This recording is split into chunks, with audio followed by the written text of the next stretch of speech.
Hey guys, I've been out for a while. I came out with one video and now I'm coming back. I'm going to make some other videos. And I came to this story that I got so many requests about it and from the family as well. The story that's out there is not true. So I decided to say it. It might have been in my podcast, but I think that it's important for me to put it out now. It was in 1977, the year of the son of Sam. In 1976, I was a Maid member. I had a small little after-hour club on 18th Avenue, and Michael DeBat's father left me this place. I talked about it once before. And one night I went there a little early. It was going to open up. I wanted to make sure everything was okay. And my bartender came out. And he told me, he said, Sammy, there's a bunch of guys in there, 4 or 5 of them. I think they're bikers, gang members. He wasn't sure. So I said, what do they want? What are they doing? They said that they're taking over the joint. The joint is now theirs. So I went inside. They were sitting around drinking. And this one big guy came over to me. Aldo, I think his name was. And he said, you're the guy who runs this place?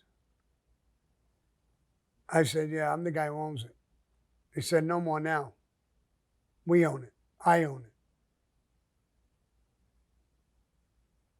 I'm not stupid. I looked around, 4 or 5 of them. He was pretty big himself. So I said, okay, give him a drink. He barked back at me. No, you can't give me no drink. I'll give you a drink. I told you I own the joint. And he told the bartender, give him a drink. So I said, okay, when you's open, I'll come down, I'll visit. I was trying to talk my way out of this to get out. Then I would come back. I don't think he'll be happy about how I come back, but I wasn't looking to get into it with 4 or 5 guys at the same time. My bartender was a bartender, wasn't a tough guy. So I says, okay, whatever you want. And I'm trying to wiggle my way out, but he won't let me go. He gets in my way and he's in my face, keeps talking to me.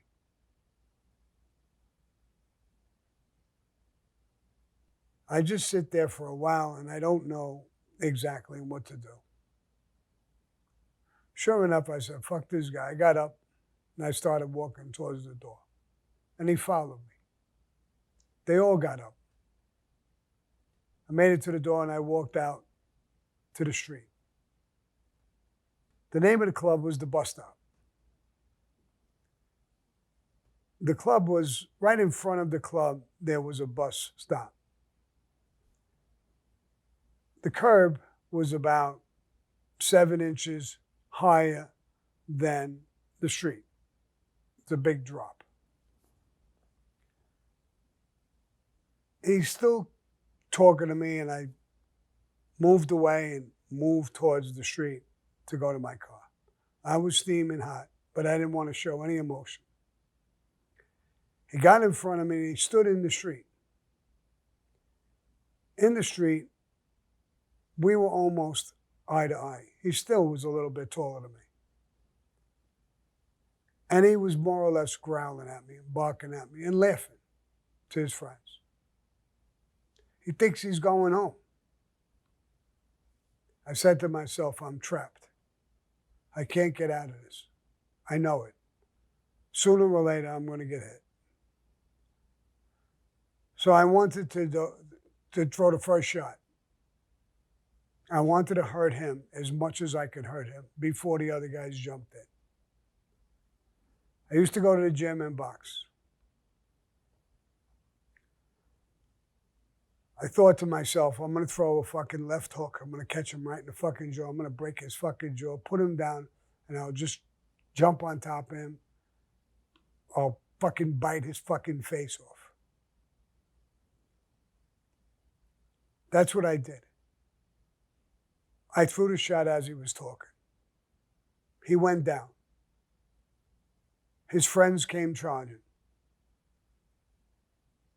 I grabbed him because he wasn't knocked out. He was trying to get up. He was so big and so strong, I couldn't even hold him down. I threw another 2 punches. He did go backwards and fall on the ground, and I jumped on top of him. And they started going to work on me. When I went off the sidewalk, my foot twisted and hit the asphalt crooked. My ankle broke in 3 different places. One on this side, one on this side, and one right above it going down. It almost completely severed my ankle.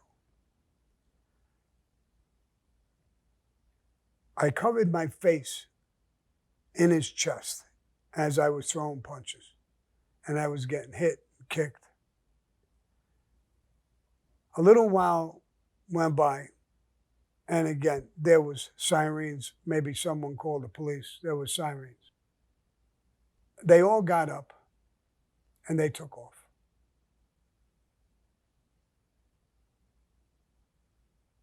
Shorty's nephew, Tommy Spiro, had just passed by, stopped his car.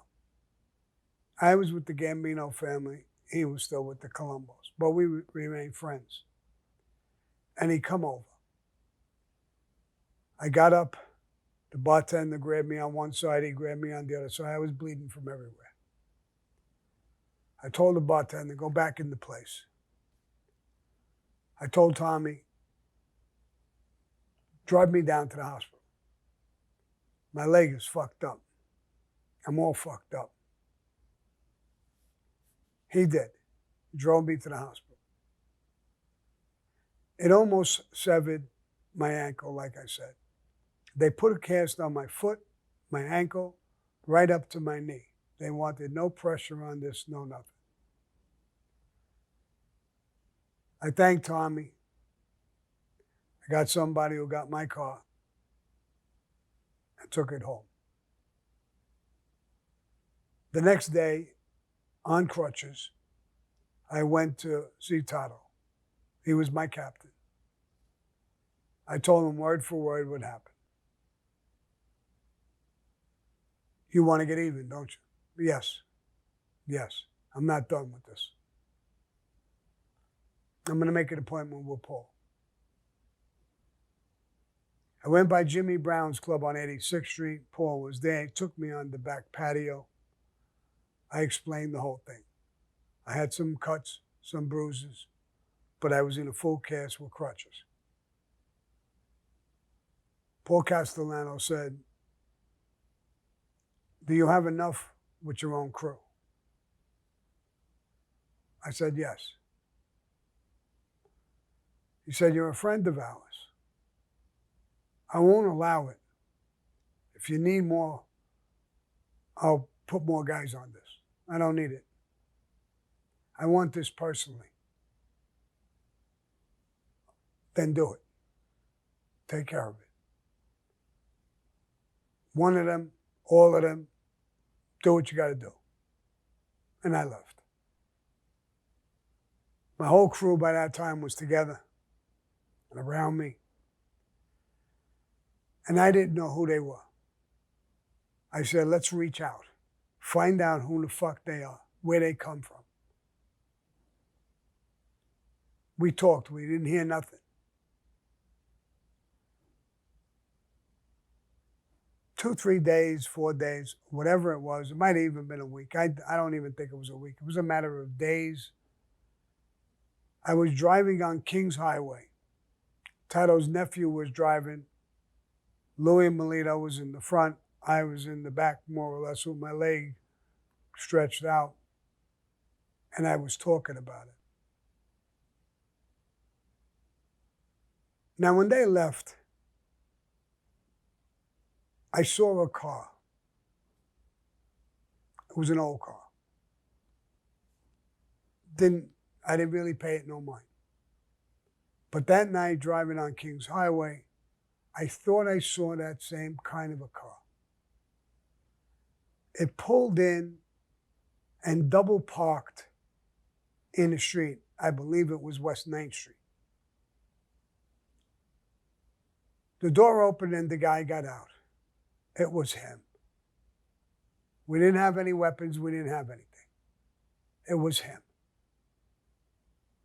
He double parked the car and went into a house on the right side, up the stairs and into a house. I said, let's go back to the docks. Let's go back to the bar. Let's get some guns. We hustled back to the bar. Louis Melito came out with a pistol for me. I put the pistol on my lap. He had a shotgun. Tato's nephew had another gun. I'm not sure what kind. He said, what do you want to do, Sammy? Go back to that fucking place. The car was still there. I laid in the back seat. I said, when the guy comes out, you saw who he was. He's a big guy. You can't miss him. Open your window. Stop there. Open your window and tell him, where is Avenue P? Like you're asking for directions to somewhere and you're lost. When he comes over to the car, I'm going to shoot him in the fucking face. You get out, Louis, and finish him. I was going to do it from the back seat of the car. I was laying down on the seat. I couldn't see him come in, out, do anything. I had my gun just pointed up. As soon as I would have saw his face, I would have blew his fucking face apart. We stood it a little while. Then he said, I think he's coming out. He's coming down. Louis said, that's him. Pull up. We pulled up. We went into motion, into the plan. There was two guys. It wasn't just him. There was another guy. I had no interest in the other guy. When we pulled up, Louis rolled down the window and just about, you know where, and Aldo took off like a rocket. Obviously, he must have been told that guys, you beat him up, was a made guy. But anyway, let's get back to it. He started running. Louis Melito got out and threw a shot with the shotgun. He hit him. But the only thing is it wasn't loaded with 00 Buck Magnum. It was loaded with birdshot. Guys must have took it up on the roof and shot pigeons with it or whatever, and it wasn't loaded the right way. He staggered a little bit, but kept running. Then he yelled out, you're back, Louis, you're back. The other guy ran at Louis. I couldn't get a position to shoot him. I wanted to protect the shooter, Louis. This guy was going at him. Louis turned. A matter of a foot or two away, they almost looked at each other face to face, and Louis shot him in the chest, and he went down. Louis then put the gun to his face or his head and pulled the trigger again. I couldn't see it 100%. His body was in the street. I wasn't interested in him before or after. He wasn't a target. I have no idea why he ran at a shooter, a guy shooting at another guy. I'm not sure if he was on drugs, just completely lost his mind. I don't know what his thing was, but I had no interest in it at that point. Louis jumped back in the car. I told Danny, shoot around the fucking avenue. He's hit.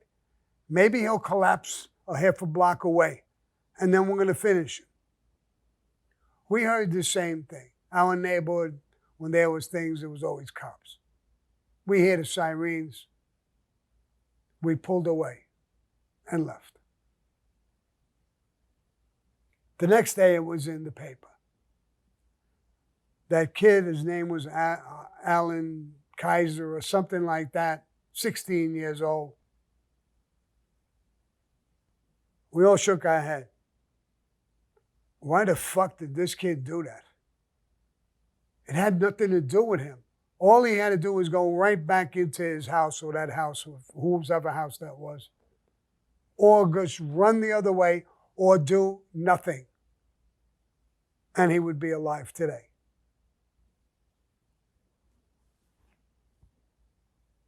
I went back to Tano. I told him the story. Again, like I said, it was in the papers already about the kid's age. What about this kid? And I said, I don't know who he is. I told Tano the story. He understood it. Tano told me, even when they're 16, they're on drugs or in gangs. You know what you were when you were 16? Yeah, I could damn well blow your fucking head off when I was 16. It's a shame that he's that age. It's a shame that he did what he did. Tano made an appointment and I went and see Paul Castellano again. We had to put it on record that that was me.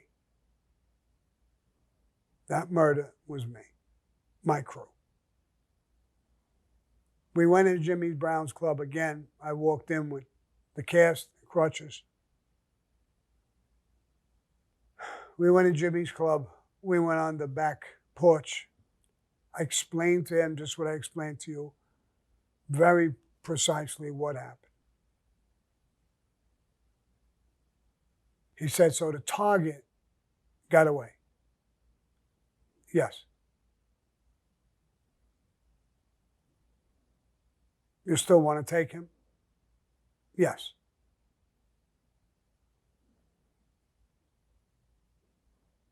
I'm giving you my permission. But you have to excuse me for 1 minute. I want to talk to Tano alone. I went back into the club off the porch. Him and Tano, Paul Castellano and Tano walked back into the club. Tano was smiling a bit. Paul told me, heal up a little bit. I shook his hand. Me and Tano walked out of the club. Tano was still smiling.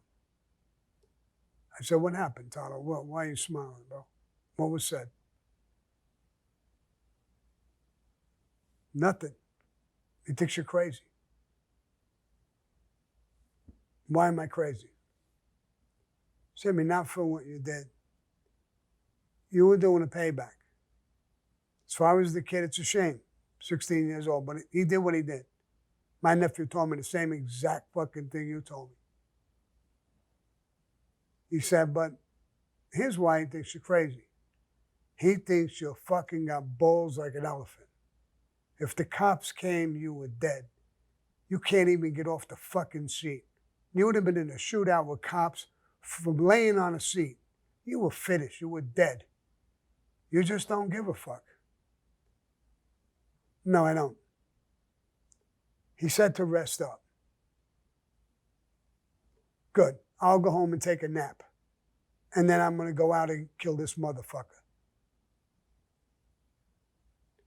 He laughed, hugged me, kissed me. Be safe. And I left. I never heard anything of this story.